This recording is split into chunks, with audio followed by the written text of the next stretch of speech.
नमस्कार प्रिय भक्तगणों एवं प्यारे दोस्तों। हिंदू सनातन धर्म में एकादशी तिथि का बड़ा ही विशेष महत्व माना गया है। भागवत गीता में भगवान श्री कृष्ण ने इस तिथि को स्वयं के समान ही माना है। मान्यता है कि इस पावन तिथि को विधि विधान के साथ भगवान विष्णु के निमित्त पूजा और जितेंद्रिय होकर व्रत करने वाले भक्तों की सभी मनोकामनाएं पूरी होती हैं। आमल की एकादशी को आंवला एकादशी भी कहते हैं। उस दिन रंग भरी एकादशी भी मनाई जाती है। यह एक ऐसा दिन है जब इस एकादशी को भगवान विष्णु के अलावा भगवान शिव और माता पार्वती की पूजा की जाती है। पंचांग के अनुसार आमल की एकादशी का व्रत फाल्गुन माह के शुक्ल पक्ष की एकादशी तिथि को होता है। उस दिन व्रत रखते हैं और भगवान विष्णु की पूजा करते हैं। हालांकि उस दिन वाराणसी में रंगभरी एकादशी मनाई जाती है, जहां बाबा विश्वनाथ और माता गौरी को पूजा में गुलाल अर्पित किया जाता है। शिव और शक्ति नगर भ्रमण करते हैं। दोस्तों, इस बार इस व्रत को लेकर बहुत सारे संशय है। कब यह व्रत किया जाए, 9 मार्च को या 10 मार्च को? तो आज की महत्वपूर्ण वीडियो में आप सभी जानेंगे कि आमल की एकादशी का व्रत कब करना है, व्रत की तिथि कब प्रारंभ हो रही है, कब समाप्त हो रही है, पारण का यानी कि व्रत खोलने का शुभ मुहूर्त क्या है, और आमल की एकादशी के दिन भगवान श्री विष्णु की किस प्रकार से पूजा आराधना करें, किन नियमों का पालन करें। व्रत अगर एकादशी का कर रहे हैं तो एकादशी के व्रत में कौन सी चीजें खानी चाहिए और कौन सी चीजें भूल से भी नहीं खानी चाहिए। आज के दिन हम किस प्रकार से भगवान श्री विष्णु की आराधना करें, किन मंत्रों का जप करें जिससे कि भगवान श्री कृष्ण की असीम कृपा हमें प्राप्त हो, और जिस भी मनोकामना से व्रत धारण कर रहे हैं वह हमारी मनोकामना भगवान श्री विष्णु की कृपा से पूर्ण हो। इसके लिए आज विशेष रूप से क्या करना चाहिए, यह संपूर्ण जानकारी और आमल की एकादशी की कथा इस वीडियो में आपको सुनाई जाएगी, तो वीडियो को पूरा जरूर देखिए। लेकिन दोस्तों, वीडियो में आगे बढ़ने से पहले इस वीडियो को लाइक अवश्य कर दें। हिंदू रिलीजियस टेल्स चैनल को सब्सक्राइब करके बेल आइकन का बटन अवश्य ही दबा दीजिए। भगवान श्री हरि को एकादशी तिथि अत्यंत प्रिय है, और उसमें भी ये वो एकादशी तिथि है जिसमें भगवान की एक और प्रिय वस्तु का संधान है, और वह है आंवला वृक्ष, और इसीलिए इस एकादशी का नाम पड़ा है आमल की एकादशी। फाल्गुन मास के शुक्ल पक्ष में आने वाली ये एकादशी अत्यंत पुण्य फल प्रदान करने वाली है। और जानते हैं क्यों? चलिए इसके लिए आपको एक संक्षिप्त कथा सुनाता हूं, क्योंकि स्वयं महान ऋषि वशिष्ठ ने सुनाई थी। यह उन दिनों की बात है जब परम भगवान श्री कृष्ण की प्रेरणा से सृष्टि के रचयिता ब्रह्मा जी इस भौतिक संसार का निर्माण कर रहे थे। उन्होंने अनेक प्रकार के जीवों की रचना की थी, और उसी समय भगवान श्री विष्णु के थूक से एक चंद्र के समान बिंदु प्रकट हुआ। यह बिंदु जब पृथ्वी पर गिरा तो उसमें से एक वृक्ष की उत्पत्ति हुई, और उसका नाम पड़ा आमल की। ये वही दिन था जिसे आज हम आमल की एकादशी के नाम से जानते हैं। और उसके बाद गंधर्व, यक्ष, राक्षस इत्यादि की भी उत्पत्ति हुई थी। जैसे ही यह वृक्ष उत्पन्न हुआ, उसी क्षण एक आकाशवाणी उत्पन्न हुई। आकाशवाणी ने कहा, यह श्री विष्णु का अत्यंत प्रिय आमल की वृक्ष है। आज के दिन जो भी व्यक्ति इसकी पूजा करेगा उसे आध्यात्मिक लोक की प्राप्ति होगी। तो बस यही कारण है कि आमल की एकादशी स्वयं भगवान श्री विष्णु को अत्यंत प्रिय है। एक दूसरी प्राचीन कथा के अनुसार माना जाता है कि ब्रह्मा जी की उत्पत्ति विष्णु जी की नाभि से हुई। एक बार ब्रह्मा जी ने परब्रह्म की तपस्या कर स्वयं को जानने का प्रयास किया। तपस्या से प्रसन्न होकर भगवान विष्णु ने ब्रह्मा जी को दर्शन दिए। उन्हें देखते ही ब्रह्मा जी की आंखों से आंसुओं की धारा बहने लगी। मान्यता है कि ब्रह्मा जी के आंसू जब उनके चरणों पर गिरे, आंसू आंवले के पेड़ में बदल गए। तब विष्णु जी ने कहा कि आज से यह वृक्ष और इसका फल मुझे बेहद ही प्रिय होगा, और जो भी भक्त आमल की एकादशी के दिन इस वृक्ष की पूजा करेगा या मुझ पर यह आंवला चढ़ाइएगा, वो मोक्ष की तरफ अग्रसर होगा। आइए अब जान लेते हैं आंवला की एकादशी की पूजा विधि, और फिर उसके बाद जानेंगे कि आमल की एकादशी कब है, शुभ मुहूर्त, पारण का समय, संपूर्ण जानकारी। लेकिन अभी तक आपने हमारे वीडियो को लाइक नहीं किया है तो वीडियो को लाइक करके चैनल को सब्सक्राइब अवश्य कर लें। दोस्तों, इस दिन में आपको ब्रह्म मुहूर्त में जगना चाहिए। दोस्तों, आप जानते हैं कि मैं आपको हमेशा बताता हूं कि कोई भी व्रत होता है तो आपको ब्रह्म मुहूर्त में जगना चाहिए। तो ब्रह्म मुहूर्त में आप जगिए। ब्रह्म मुहूर्त में जगने के बाद सबसे पहले आप पंच देवी देवता की पूजा कीजिए। ये प्रश्न आता है कि सबसे पहले क्या करें, तो पहले मंदिर में पूजा करें या फिर कि तुलसी माँ की करें या सूर्य देव की आराधना करें। तो एक बार तो बिल्कुल स्पष्ट बता रहा हूँ, हमेशा बताता हूँ आपको कि सर्वप्रथम आप सूर्य देव को जल दें। सूर्य देव को जल देने के बाद माता तुलसी की आराधना करें। आपको अपने घर के मंदिर में जाकर के पंच देवी देवता की पूजा करने, या फिर आप उनसे भी अधिक देवी देवता रखे हैं घर के मंदिर में, तो आप उनकी पूजा आराधना करें। जिस प्रकार आप प्रतिदिन जो है पूजा करते हैं उसका पूजन कर लें। उसके बाद विशेष रूप से भगवान विष्णु की आराधना होती है। भगवान विष्णु को पीत वस्त्र धारण कराया जाता है और आज की एकादशी में आंवले का जरूर भोग लगाएं। बहुत सारी समस्याएं हो रही, आप लोग का कमेंट भी आ रहा है कि आंवला नहीं प्राप्त हो रहा है। आप लोगों को तो दोस्तों आंवले की कैंडी भी चढ़ा सकते हैं। आप आंवले का मुरब्बा भी हो जिसमें आपको पता हो कि वह साफ हो, शुद्ध हो, तो भगवान को उसको अर्पित कर सकते हैं। अगर आप चाहते हैं कि धन की समस्या आपके घर में आ रही है तो आंवले का जो फल होता है उसको अपने घर में वर्ष पर्यंत रखने से कभी धन की कमी नहीं होती है। तो अब अगर आप इस तरह से आंवले को रखेंगे तो वह सूख जाएगा। तो इसीलिए इसको मुरब्बा बना करके, और कम से कम आप 5 मुरब्बे को किसी एक डिब्बे में डालिए और उसको आप घर में रखकर भूल जाइए कि आपने आंवला रखा है। अब आंवले को, जैसा कि मैंने अभी बताया कि आंवला जो है श्री हरि विष्णु के मुख से उत्पन्न हुआ है, इसलिए वह देव वृक्ष कहा जाता है। तो आंवले का आपके घर में पड़े रहने का यह अर्थ होता है कि मां अन्नपूर्णा आपसे प्रसन्न रहेंगी और आपके घर में अन्न धन की कमी कभी नहीं होती है। तो इस बात का ध्यान रखें। और आज के दिन जो है आंवले का मुरब्बा अगर आप बना सके तो जरूर बनाएं, और बना करके जो मैंने बताया कि आप 5 सामने रख दें, और घर के कहीं किसी भी स्थान में ऐसा कुछ नहीं है कि आपको किसी एक स्थान में रखना है, या फिर कहीं ऐसे स्थान में ऐसा कुछ नहीं, आप जहां चाहे उसको रख दें। बस इस बात का ध्यान रखें कि वह वर्ष पर्यंत आपके घर में पड़ा रहे हैं। अगले साल जब यह त्योहार आता है यानी आंवले की एकादशी आती है तो आप पुनः नया आंवला रख लें और उस आंवले को हटा दें। दोस्तों, यह कोई छोटा मोटा प्रयोग नहीं है और ना ही आज का बताया हुआ उपाय है। शास्त्रों में आंवले की महिमा बताते हुए यह बताया गया है कि आंवले का घर में पड़े रहने से भंडार जो है भरा रहता है। तो इस उपाय को आप कर लीजिए। ऐसा नहीं है कि कोई नहीं कर पाएगा, आंवला आपको प्राप्त हो जाएगा। कुछ नहीं प्राप्त होता है तो आप आंवले की कैंडी भी चढ़ा सकते हैं। किसी भी रूप में आज भगवान को आंवला जरूर चढ़ाएं। इस बात का ध्यान रखें। तो मैं कह रहा था कि आपको भगवान विष्णु की पूजा आराधना करनी है। मैं हर एकादशी के व्रत में आपको यह बताता हूं कि भगवान विष्णु की पूजा किस प्रकार करनी चाहिए। तो उसी प्रकार जो है आप सर्वप्रथम संकल्प ले लीजिए। संकल्प लेने के बाद भगवान विष्णु की जैसे हो सके आप आराधना करिए।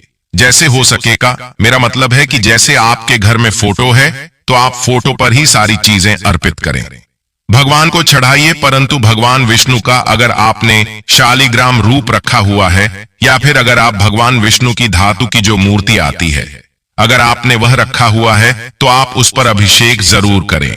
अभिषेक पंचामृत अभिषेक आपको जरूर करना है।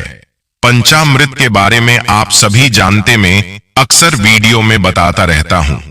दूध, दही, घी, शक्कर और शहद, इस पर कभी चीजों से भगवान का अभिषेक आज के दिन करना चाहिए और इसे करने से बहुत सारी हमारी तकलीफ दूर हो जाती है। इस प्रकार आपने भगवान विष्णु को अभिषेक करा। अभिषेक करने के बाद, आरती करने के बाद उनको अच्छी प्रकार से स्वच्छ जल से स्नान कराएं। फिर उन्हें किसी साफ वस्त्र से साफ कर लें और फिर उन्हें वस्त्र धारण कराएं। वस्त्र धारण करा करके भोग लगाएं। धूप दीप अगरबत्ती जरूर जलाएं। दोस्तों, आप लोग बहुत ही लिखते हैं कि मैं धन संबंधी समस्या से जूझ रहा हूं, पर आप लोग किसी उपाय को शायद मन से करते नहीं, क्योंकि मेरा तो यही मानना है कि जो भी साधक विष्णु सहस्त्र नाम का पाठ प्रतिदिन कर देता है उसके जीवन में लक्ष्मी की कमी नहीं रहती है। अगर आप महिला हैं और आपकी डेट के समय छूट दी जाती है तो कोई समस्या नहीं। जैसे आप अपने घर की पूजा करते हैं उसी प्रकार आप पूजा करें, विष्णु सहस्त्र नाम का पाठ करें। 2, 3, 4 महीने में, अधिकतम 4 महीने में आपको इसका फल दिखने लगेगा। तो एकादशी तिथि से विष्णु सहस्त्र नाम का पाठ शुरू करना आपको और अधिक जो है पुण्य की प्राप्ति कराता है। तो धन संबंधी समस्या से जूझ रहे हैं तो आज के दिन यह 2 उपाय करना ना भूलें। एक बार फिर बता रहा हूं, इस उपाय को साधारण उपाय समझने की भूल न करें। पूर्ण श्रद्धा और भक्ति से उपाय करें। कभी भी किसी उपाय को आजमाने के लिए न करें। और दोनों उपाय जो है शास्त्रीय उपाय है। विष्णु सहस्त्र नाम के बारे में कौन नहीं जानता? जो इसको करता होगा उसकी महिमा को अवश्य जानता होगा। और मैं चाहता हूं कि मुझसे जुड़े हुए जितने लोग हैं और वह धन संबंधी समस्या से परेशान हैं, तो एक बार मेरे कहने से विश्वास कीजिए। इस उपाय को आप करके देखिए। आप करके देखिए, आपके जीवन में बदलाव नहीं हुआ, ऐसा नहीं हो सकता है। ऐसी मान्यता है कि इस दिन विवाह के बाद पहली बार भगवान शिव माता पार्वती को काशी लेकर गए थे और इस दिन भगवान शिव और माता पार्वती की शादी के बाद उनका गौना हुआ था। इस दिन से ही काशी में होली का पर्व आरंभ हो जाता है और अगले 6 दिनों तक चलता है।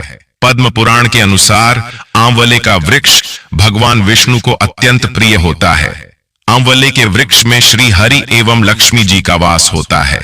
इस दिन आंवले का उबटन, आंवले के जल से स्नान, आंवला पूजन, आंवले का भोजन और आंवले का दान करने का विधान है।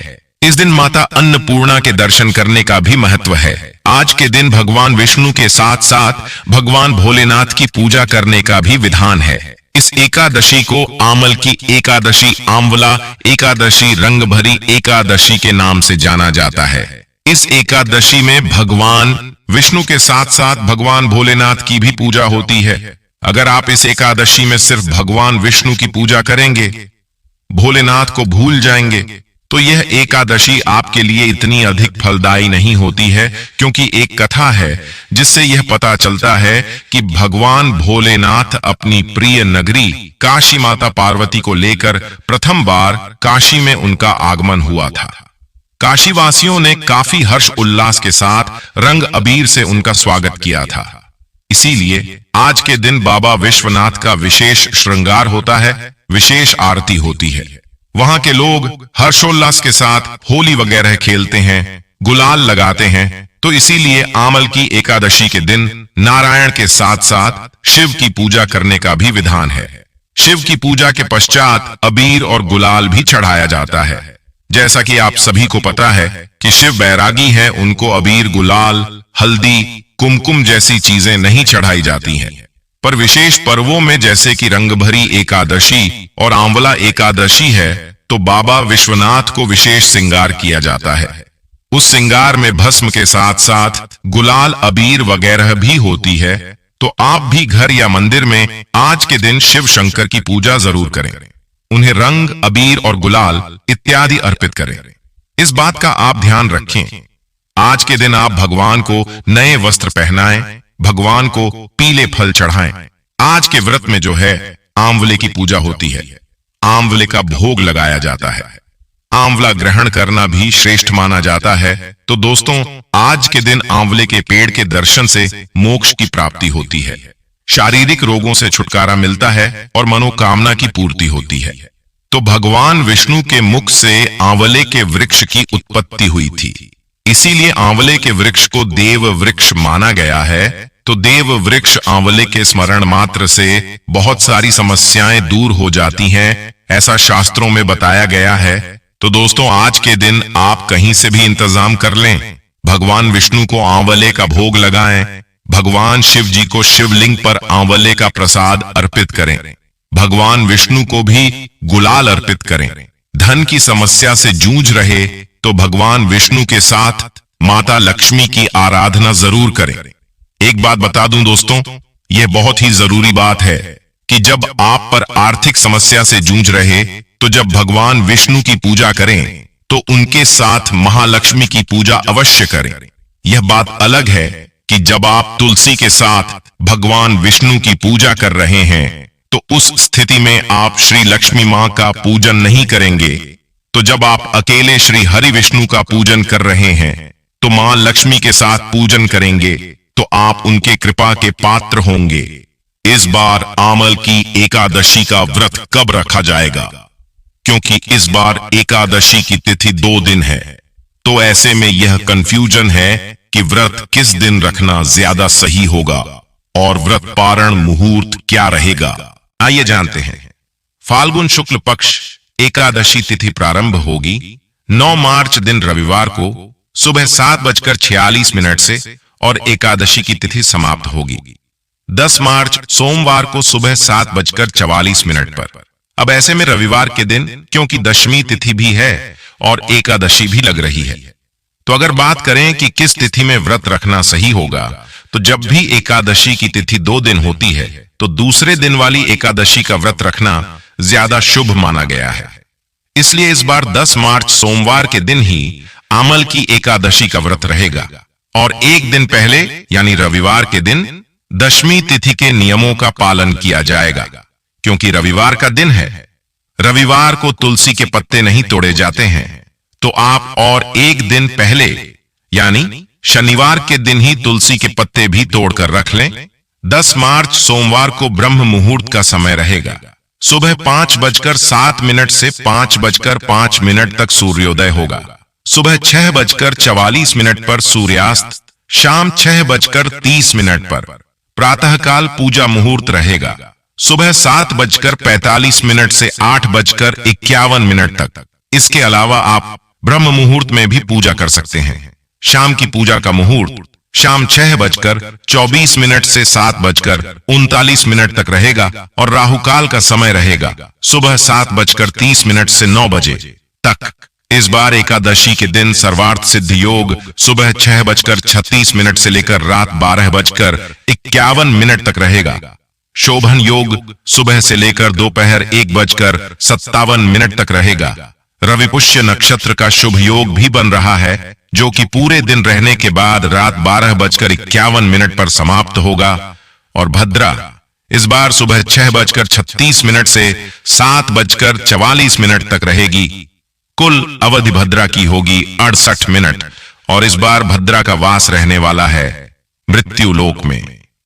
मृत्यु लोक में भद्रा रहने पर यह पृथ्वी लोक के लोगों के लिए अशुभ होती है, लेकिन भद्रा के समय आप पूजा कर सकते हैं। और अगर कोई शुभ काम करना चाहते हो तो भद्रा काल समाप्त होने का आपको इंतजार करना चाहिए।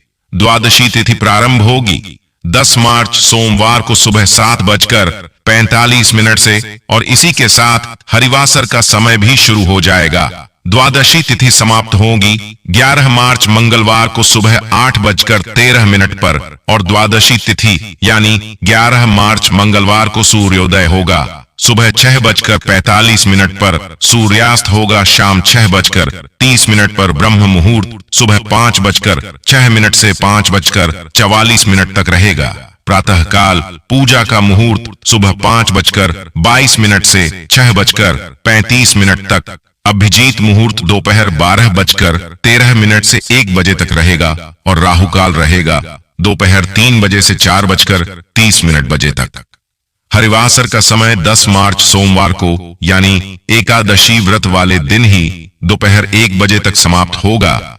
तो हरिवासर जब तक रहता है तब तक व्रत नहीं खोलना चाहिए। लेकिन बहुत से लोग इस बार भी जानकारी के अभाव में हो सकता है कि रविवार के दिन एकादशी का व्रत रखें। अगर आपने एकादशी का व्रत रविवार के दिन रखा है तो ऐसे में आप सोमवार को दोपहर 1 से 3 बजे के बीच में ही पारण कर सकते हैं। सुबह के समय पारण नहीं किया जाएगा और आमल की एकादशी का व्रत खोला जाएगा। 11 मार्च मंगलवार को सुबह 6:44 से 8:13 के बीच में ध्यान रखिएगा। 8:13 के बाद से द्वादशी तिथि समाप्त हो रही है, इसलिए आपको द्वादशी तिथि के अंदर अंदर ही व्रत खोल लेना चाहिए। यह थी आज की वीडियो। अगर आपको जानकारी पसंद आई हो तो वीडियो को लाइक करके हिंदू रिलीजियस टेल्स चैनल को सब्सक्राइब भी जरूर कीजिए, ताकि इस दिन सुनाई जाने वाली कथा भी आप समय पर सुन सकें। धन्यवाद। जय श्री राम। हर हर महादेव।